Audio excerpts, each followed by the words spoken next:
ఈ ఏడాది America, West Indies దేశాల వేదికగా జరిగిన టీ20 ప్రపంచ కప్లో టీమిండియా విశ్వ విజేతగా అవతరించిన విషయం విదితమే.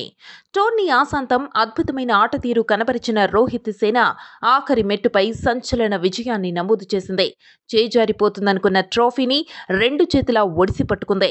దక్షిణాఫ్రికా విజయానికి చివరి 30 బంతుల్లో 30 పరుగులు అవసరమైన సమయంలో భారత్ పేస్ త్రయం బుమ్రా, హార్దిక్, హర్షదీప్ అద్భుతంగా బౌలింగ్ చేశారు. బుమ్రా పరుగులివ్వకుండా కట్టడి చేయగా హార్దిక్ కీలక వికెట్లు పడగొట్టి సఫారీ జట్టుపై ఒత్తిడి పెంచాడు.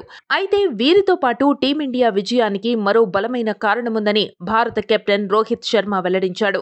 మ్యాచ్పై ఆశలు చేజారుతున్న సమయంలో wicket keeper, batter Rishabh Pant తెలివితేటలు తమకు అదృష్టాన్ని కొని తెచ్చాయని హిట్ మ్యాన్ తెలిపాడు. క్లాసన్, మిల్లర్ మ్యాచ్ ముగించేలా ఉన్న సమయంలో గాయం సాకుతో పంత్ సమయాన్ని వృధా చేయటమే తమకు కలిసొచ్చిందని రోహిత్ వెల్లడించాడు. ఆ 4-5 నిమిషాల్లో క్లాసన్ ఏకాగ్రత కోల్పోయాడని తెలిపాడు. సౌత్ ఆఫ్రికా విజయానికి 24 బంతుల్లో 26 పరుగులు అవసరం.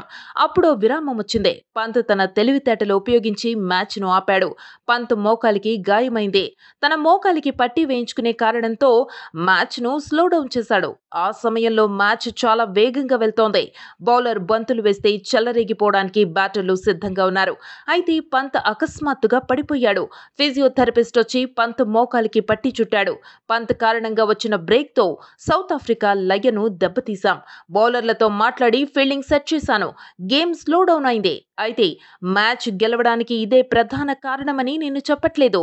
కానీ విజయానికి కారణాలలో ఇది కూడా ఒకటి. పంత్ తన తెలివితేటలతో మ్యాచ్ను మాకు అనుకూలంగా మార్చేశాడని రోహిత్ శర్మ పేర్కొన్నాడు.